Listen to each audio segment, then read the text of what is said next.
Përshëndetje të nderuar televizionistë, do të jemi së bashku në këtë edicion lajme, kundër të tjera do të ndiqni. Koronavirusi nuk ka prekur ende asnjë shqiptar, por ekonominë ka dëmtuar. Biznesi fason në Shqipëri pothuajse është ndalur sepse nuk vjen më lëndë parë nga Kina dhe shitjet në Itali janë stopuar. Të gjitha porosit janë ndërprer. Veshjet dhe këpucët janë grupi më i madh i eksporteve shqiptare.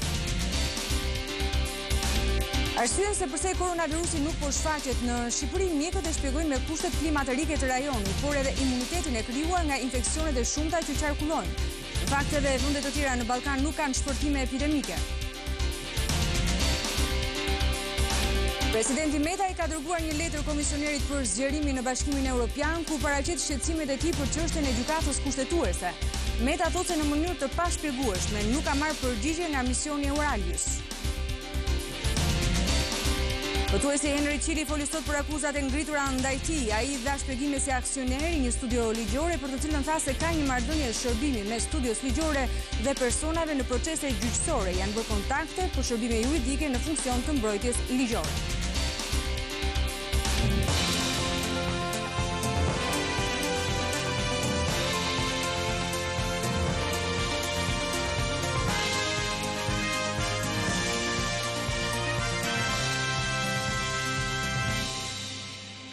Koronavirusi nuk ka prekur ende asnjë shqiptar, por ekonominë ka dëmtuar. Biznesi fason në Shqipëri pothuajse është ndalur sepse nuk vjen më lëndë parë nga Kina dhe shitjet në Itali janë stopuar. Të gjitha porosit janë ndërprer, veshjet dhe këpucët janë grupi më i madh i eksporteve shqiptare. Por nëse kriza e koronavirusit zgjat, goditja e radhës do të jetë turizmi.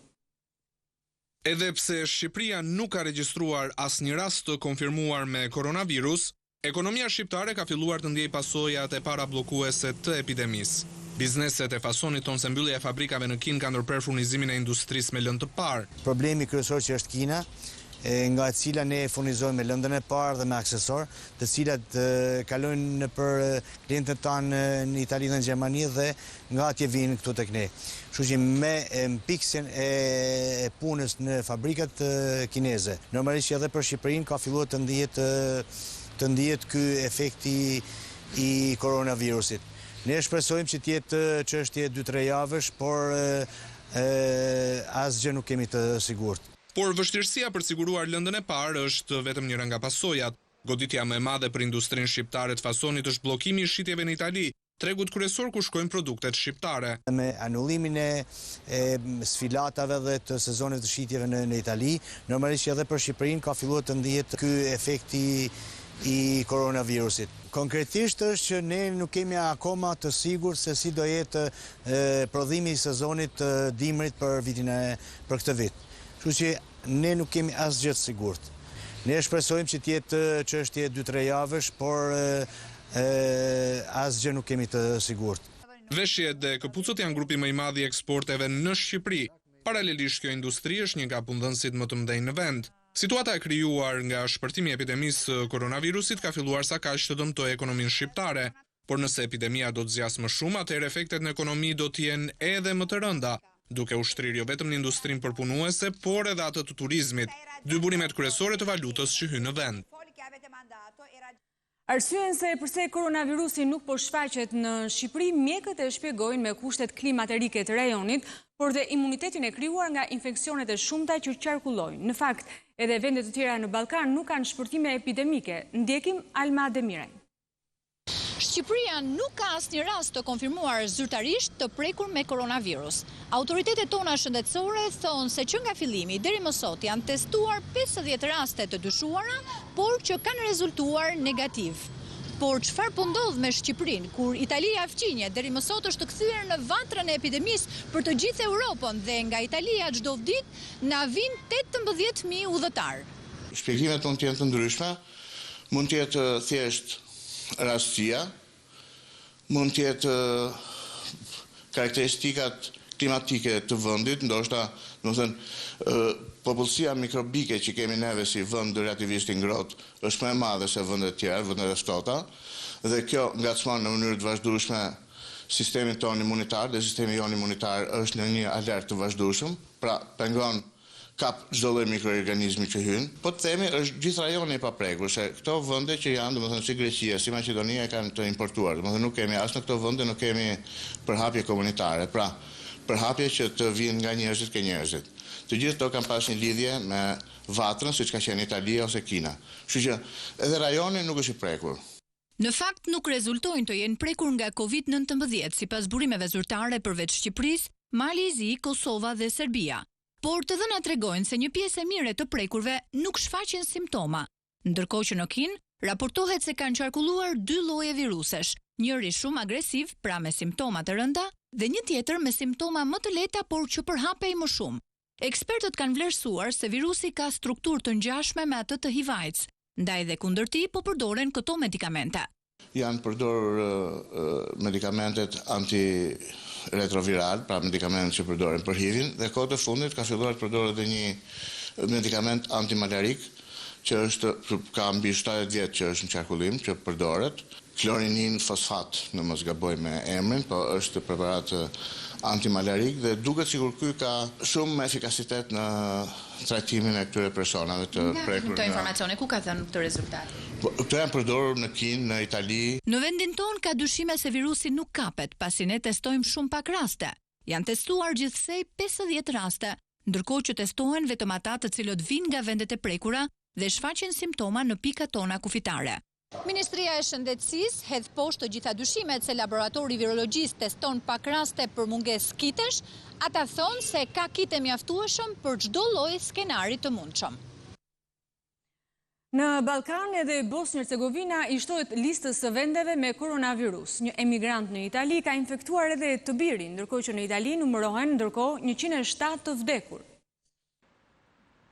Bosnjë-Hercegovina konfirmoi rastet e para me koronavirusin e ri. Ministri i Shëndetësisë dhe Mirëqenies Sociale të Republikës Serbe atje, Alen Sheranic, pohoi në një konferencë për shtyp se bëhet fjalë për një punëtor që ka qenë në Itali dhe është kthyer në Banja Luk.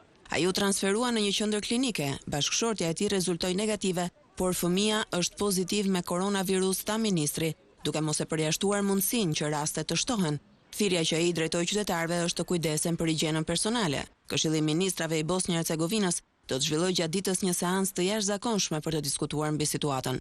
Në mbar botën autoritetet kanë konfirmuar më shumë se 92.000 raste të virusit, nga të cilat mbi 80.000 janë në Kinë. Bilanci i vdekjeve ka përcjellë sa kaq shifrën 3.000, ndërsa epidemia duket se nuk po frenon. Edhe pse OBSH-ja nuk e pranon, ministri gjerman i shëndetësisë artikuloi hapur se tashmë gjendemi përballë një pandemie botërore. Në Gjermani, siç u shpreh ai, sëmundja ende nuk e ka arritur pikun e saj. Në Itali sa kaq shkollat janë mbyllur deri në 15 mars. CNN-i e përshkruan vendin ton fqinj si vatrën e virusit.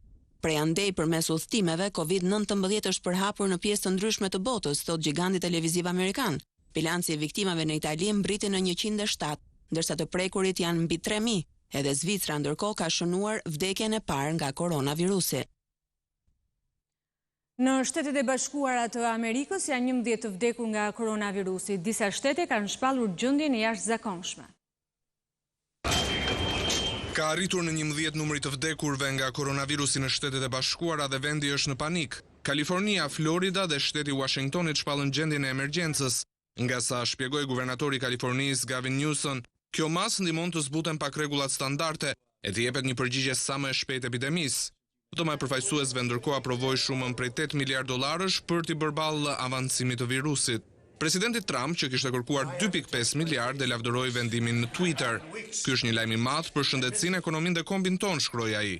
Nuk ka sa kaq kufizime të mëtejshme fluturimesh në Shtetet e Bashkuara, siç sqaroi edhe zëvendës presidenti Mike Pence. Shtetet e Bashkuara i kanë rritur në nivelin 4 apo gatishmërinë maksimale udhëtimet nga Lombardia dhe Veneto. Të gjithë pasagjerët e nisur nga Italia me destinacion Shtetet e Bashkuara duhet i nënshtrohen testit të koronavirusit.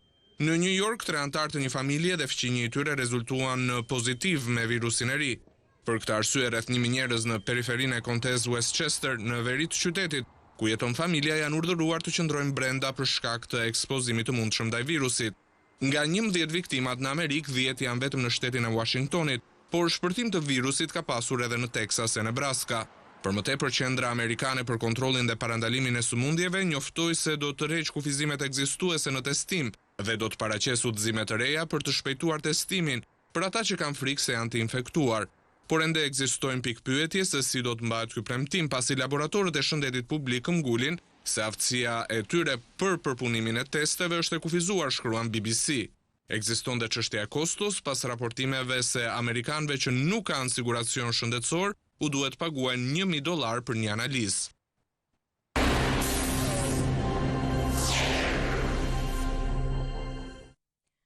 Një ngjarje e rëndë ka ndodhur në fshatin Goric të njësisë administrative Suk në Kthyer. Disa djem, 17-18 vjeçar, janë denoncuar nga familja e një vajze për përdhunim. Ngjarja ka ndodhur pas ditën e së mërkurës. Dyshohet se vajza e cila ka qenë në një lidhje me njërin prej tyre e shantazhonte djalin me video. Urdhër ndalimet kanë dalë nga prokuroria e Përmetit. 2 prej djemve dyshohen për përdhunim dhe 4 për ngacmim seksual. Në gjimnazin Janaj Kilica në Fier pati sot disa qaste paniku pasi një nxënëse u ndje keq, por drejtoresha e arsimit në Fier, Ylka Beci, doli për të qetësuar gjendjen duke thënë se nuk kishte helmim, por se nxënësja ishte shtatzën. Më pas ajo sqaroi deklaratën e saj në një lidhje direkte për Shqipëria Live në Top Channel se bëi fjalë për një mësuese. 2 nxënës të gjimnazit Janaj Kilica në Fier janë proceduar penalisht për hedhjen e një sprajti me lëndë gazi, duke bërë që 10 gjimnazistë të përfundonin në spital me probleme në frymëmarrje. Gjatë mëngjesit një tjetër nxënës është ndjer keq dhe kaq ka mjaftuar për të shkaktuar panik mes prindërve në dyert e shkollës. Po kjo shkollë ka marrë fund që nga drejtoria, përderisa nuk e jap një shpjegim prindërve dhe arrin polici me dhunë, nuk le prindrit për të pyetur, do të thotë që janë bërë kokë e kem të dy bashkë. Unë kam një pinë dhe ndjem shumë i shqetësuar. Me keqardhje edhe këta policia janë këtu, duhet të largojnë nga këtu, se janë zota be detyrën. Policia rrinkot këtu. Prandaj ta marrim në situatën tonë me. Situata u bë dhe më e paqartë pas shfaqjes së drejtoreshës së arsimit në Fier, Ylka Beci, në një video.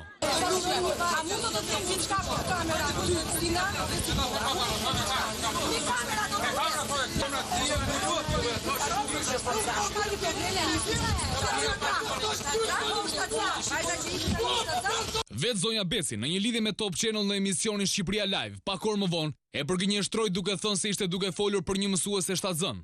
Duke mos patur asnjë lloj informacioni, edhe pse isha brenda territorit të shkollës, se ishte një ndërhyrje shumë e shpejtë e gjithë personave që ndodheshin te porta. Mendova mos ishte çështja e mësueses shtatzën. Ambulanca ka ardhur për mësuesen shtatzën. Dhe kam qenë duke i qetësuar prindërit dhe duke i thënë që nuk ka asnjë lloj problemi me nxënës. Ruar gjithmonë në mendjen time që duke marrë një informacion në mëngjes se mësuesja kishte një problem të vogël shëndetësor. Thash mos ka ardhur ambulanca për mësuesen. Drejtoresha e Spitalit Rajonal të Fierit bën me dije se nxënësja që u dërgua në spital ka patur probleme nga ankthi dhe stresi një ditë më parë, pasi dhe ajo vetë kishte marrë ndihmë mjekësore për shkak të problemeve me frymëmarrjen.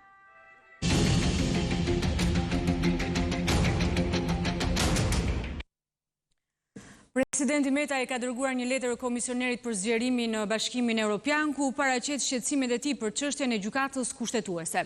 Meta thotë se në mënyrë të pashpjegueshme nuk ka marrë përgjigje nga misioni Euralius. Ndjekim Muhamet Veliu. Një ditë pasi Komisioni Evropian propozoi çeljen e negociatave mes Bashkimit Evropian dhe Shqipërisë, presidenti Ilir Metaj ka dërguar një letër me doza të forta shqetësimi në adresë të komisionerit për fqinjësinë dhe zgjerimin Oliver Harvey. Presidenti paralajmëron thellimin e krizës politike duke theksuar se Shqipëria është duke kaluar një situatë dramatike politike. Kjo letër e presidentit Ilir Metaj, që disponohet ekskluzivisht nga Top Channel, nis me besimin e kreut të shtetit se rekomandimi i komisionit do të përkrahet nga vendet anëtare. Presidenti nuk pajtohet me gjetjet e shkruara nga Komisioni Evropian. Nuk mund të afshë keqardhje në lidhje me fotografimin e fakteve lidhur me procesin e krijimit të gjykatës kushtetuese, për të cilën thoni ka një mosmarrveshje në lidhje me të fundit antar të nominuar si pasojë e një interpretimi të procedurave të emërimit nga presidenti i Republikës. Pa diskutim, ka një mosmarrveshje në lidhje me procedurën e emërimit të gjyqtarëve kushtetues, por kjo vjen nga interpretimi i ndryshëm prej shumicës qeverisë, e cila tenton të kapë gjykatën kushtetuese të vendit, duke shtuar këtë krizë sui generis në Shqipëri. Letra e presidentit mbërritur në Bruksel vijon me një tjetër koment për shumicën socialiste, për sa i përket rrallës së zgjedhjes së gjyqtarëve kushtetues. Shumica publikisht ka spekuluar për të përfituar mbështetje të plot nga Bashkimi Evropian, duke miratuar masa legjislative antikushtetuese për fshi këtë ligj. Kam kërkuar të di pozicionin zyrtar të Parlamentit për këtë çështje, por ka masur në eshtje përballë këtyre akuzave. Katalogu ankesave të presidentit vijon edhe me misionin Euralius 5 në Tiranë. Dua t'u theksoj se i vetmi aktor që në mënyrë të pashpjegueshme që nuk më është përgjigjur është misioni Euralius 5, një trup e thirrur për të ndihmuar autoritetet në këtë çështje lidhur me reformat e Bashkimit Evropian. Presidenti përcjell edhe këtë kërkesë për komisionerin për zgjerim, shoqëruar me një paralajmërim të fortë se çdo të ndodhë në Shqipëri me atë që presidenti e quan krizë politike. Besoj se Komisioni Evropian duhet të vihet me gjithë zemër në krah të interesave të popullit shqiptar. Çdo lloj ndihme e mëtejshme në ngryerjen e demokracisë dhe shtetit ligjor në vendin tim do të përshkallëzoj krizën aktuale dhe inkurajoj shpopullimin e Shqipërisë. Letra e presidentit mbyllet me këtë premtim. Unë do të qëndroj pa lëkundur në mbrojtje të integritetit të themelimit të gjykatës kushtetuese, si e vetmja shpresë për një qeverisje me llogaridhënie përmes parimit check and balance, në mënyrë të posaçme përballë kësaj situate politike dramatike në Shqipëri. Shërnaja e politikës në Tiranë dhe përplasja mes institucioneve me gjaz do të prodhojë efekte mbi vendimin e hapjes negociatave për antarësimin e Shqipërisë në Bashkimin Evropian. Parlamenti që prej orës së 10 është mbledhur në seancë plenare ku ka nisur diskutimi i disa projekt ligjeve. Një prej tyre është akti normativ për operacionin Forca e ligjit. Kryeministri Rama pati edhe një koment në lidhje me aksionin që ka ndërmarrë presidenti Meta. Si ka mundësi që pikërisht kur shfaqet më e qartë, më e thellë dhe më e fortë se asnjëherë në 3 dekada vija e kuqe mes shtetit dhe krimit organizuar, ngrihet një koalicion kaq i larmishëm mes segmentesh dhe protagonistësh që vijnë nga gjitha rrugët e jetës publike, nga mediat tek i ashtu quajturi president i Republikës, nga opozitat këtu pak qaste para meje dhe atje në rrugë deri tek avokati i popullit. Ilir Meta ka të gjitha arsyet që sot jetoj si një moment ose të kurrë, sepse sot vija ndarse mes shkuarës dhe të ardhmes po bëhet gjithmonë e pa fshishme me gomën e pazareve politike kur vjen puna tek drejtësia, sepse sot gjykatësit dhe prokurorët e korruptuar nuk janë më garanci siç kanë qenë për 30 vjet. Doni s'doni ju, gjithë bashkë sa jeni, dhe këtu i drejtohem të gjithë atyre që i kanë dalë kundër kësaj pune, krimin e organizuar në ta fusin brenda perimetrit vet.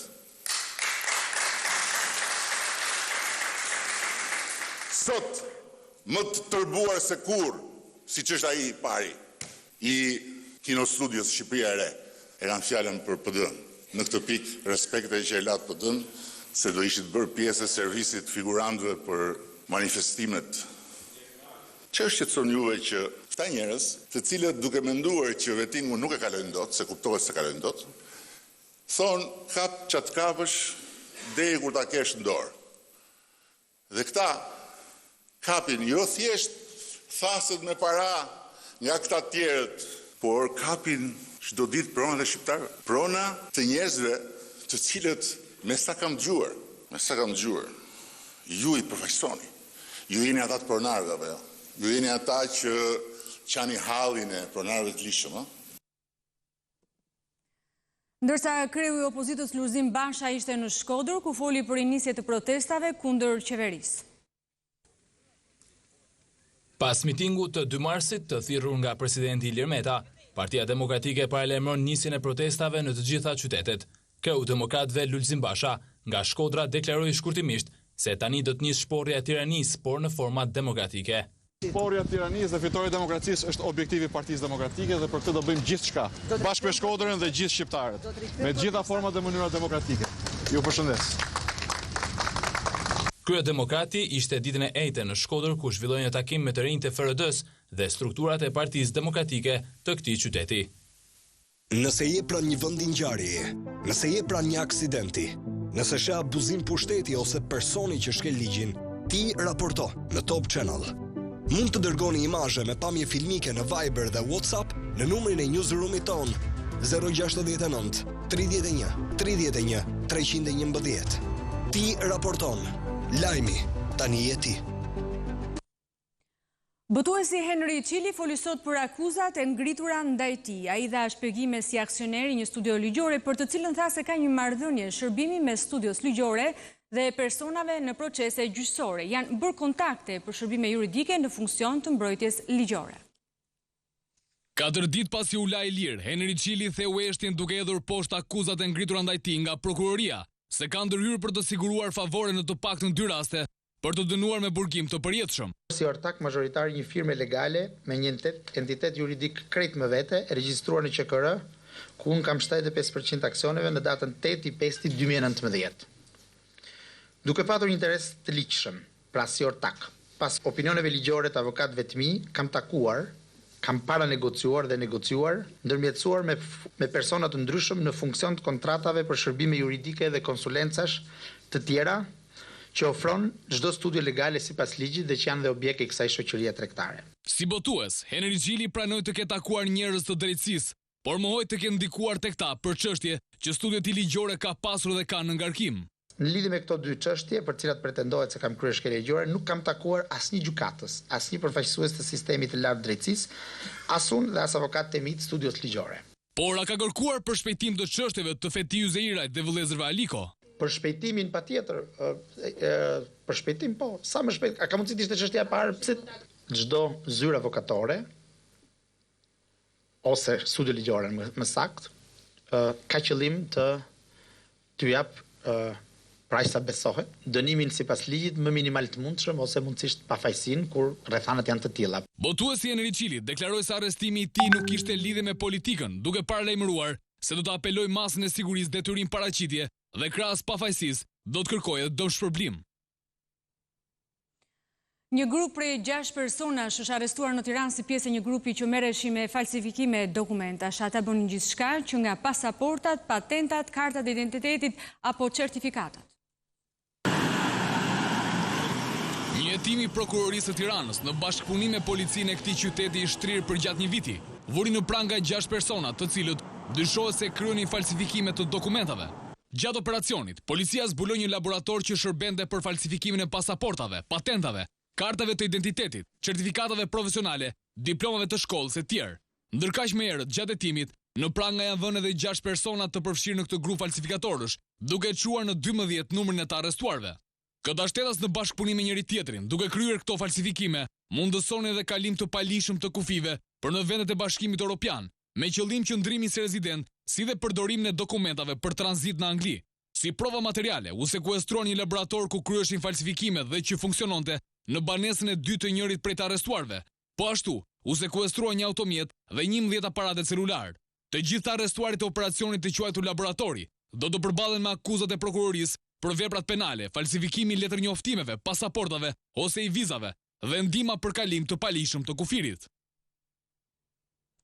Herët në mëngjes në zonën e Astirit janë shfaqur mjetet e rënda të mbështetura nga policia për të shkatruar ndërtimet që pengojnë nisjen e punës për lotin e 2 të projektit të Unazës së Re. Inspektorati Kombëtar i Mbrojtjes Territorit u rikthye përsëri në zonën e Unazës së Re për të vijuar me shembjen e disa objekteve që i përkasin lotit të 2. Ky aksion u mbështet nga forca të shumta policie, por megjithatë, çdo gjë vijoi e qetë dhe pa tensione mes banorëve dhe forcave të rendit.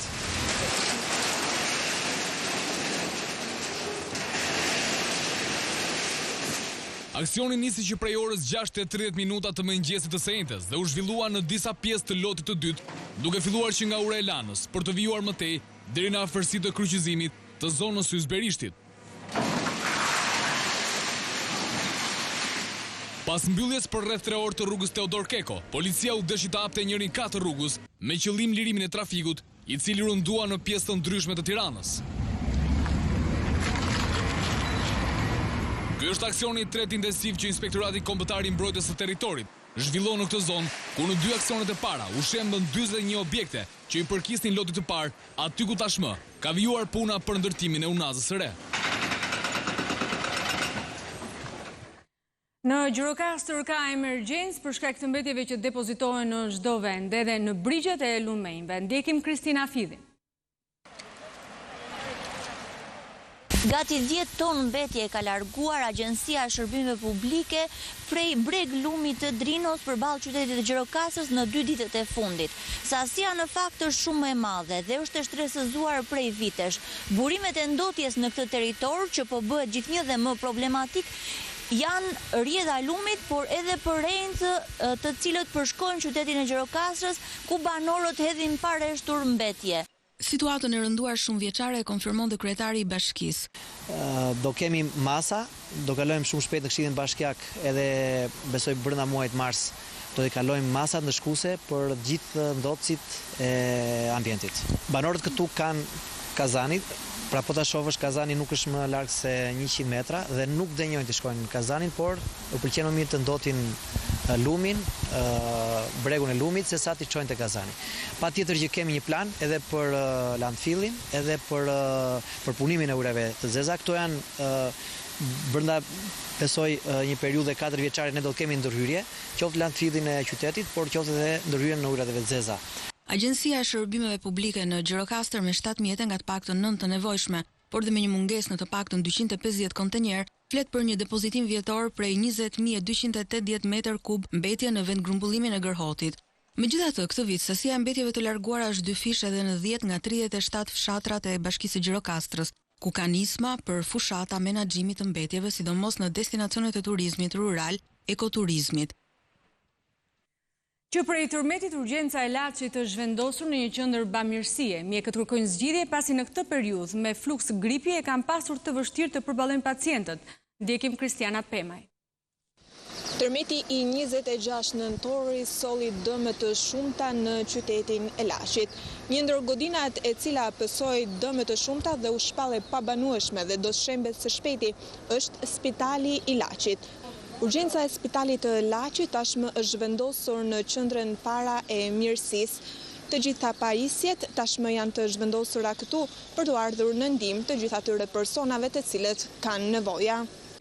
Në një situatë, po themi, më të mirë të mundshme pas dëmtime nga tërmeti. Këtu në këtë pas vendosjes në këtë qendër, domosdoshmë që edhe personeli mjekësor u angazhua në një gjendje më maksimale, pra në një gjendje emergjence. Ne vazhdojmë akoma të punojmë në një gjendje emergjente. Nevoja për një spital është e madhe në Laç, ndaj kërkohet sa më parë prishja e godinës ekzistuese dhe nisja e punimeve për spitalin e ri. Në qytetin e Laçit dhe zonat përreth, popullsia në këtë zonë është shumë e madhe. Dhe kjo qendër, për themi më urgjence, nuk i plotëson nevojat shëndetësore që ka popullsia në këtë zonë. Banorët e Laçit do të vijojnë të marrin shërbim në këtë urgjencë e cila është vendosur në qendrën e bamirësisë. Stresi ndikon edhe mbi mënyrën si riprodhohemi, por mjekët kanë disa këshilla për ato çifte që provojnë të bëjnë fëmijë dhe kanë vështirësi. Ndjekim Juli Ristanin. Stresi ndikon në aftësinë riprodhuese të një çifti.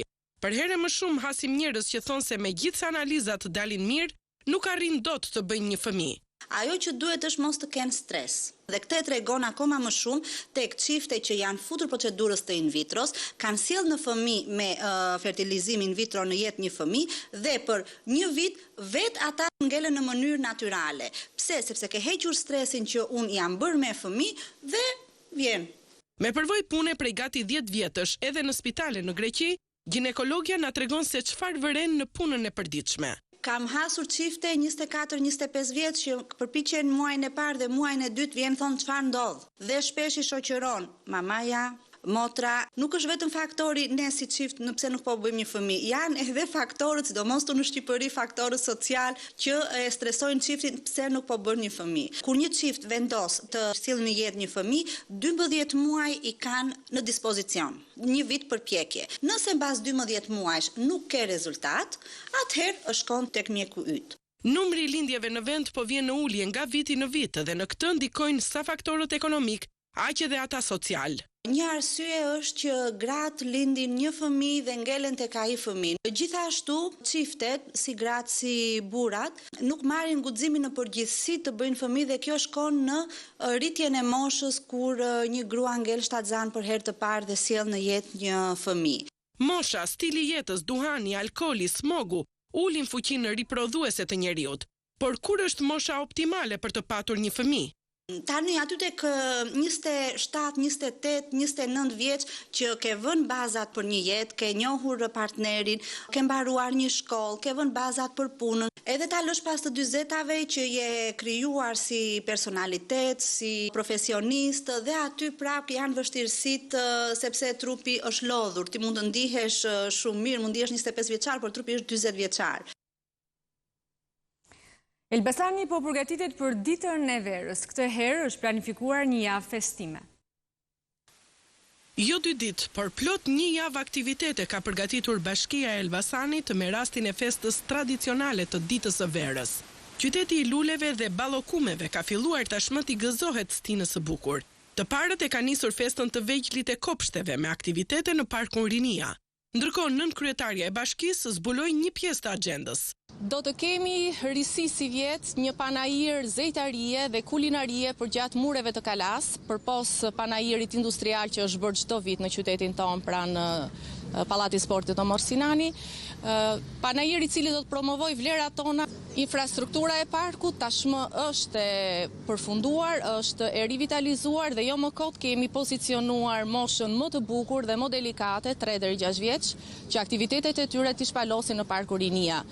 Aktiviteteve festive u janë shtuar edhe mundësi promovimi përsa i përket traditave të qytetit, duke nisur me gatimin e ballokumeve nga zonjat e qytetit, sofrën tradicionale, por edhe aktivitete të tilla si mbjellje lulesh, ngritja e balonave e të tjerë.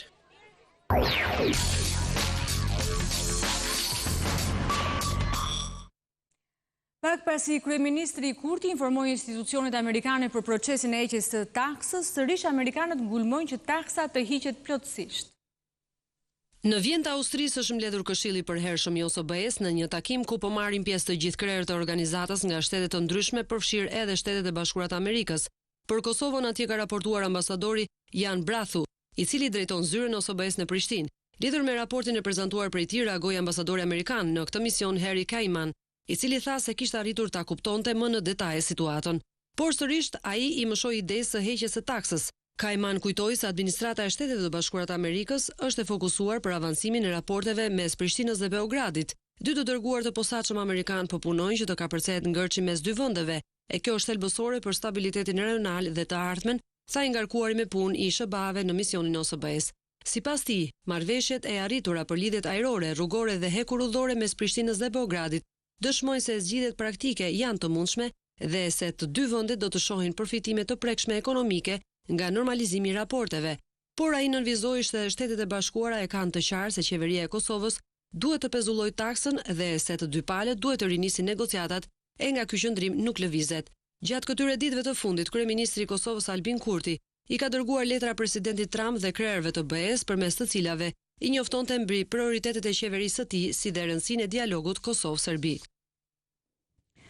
Presidenti serb tha nga Novi Sadi se nuk pyet për ultimatume dhe se nuk do të ketë njojje të Kosovës nëse Serbia nuk fiton diçka nga kjo.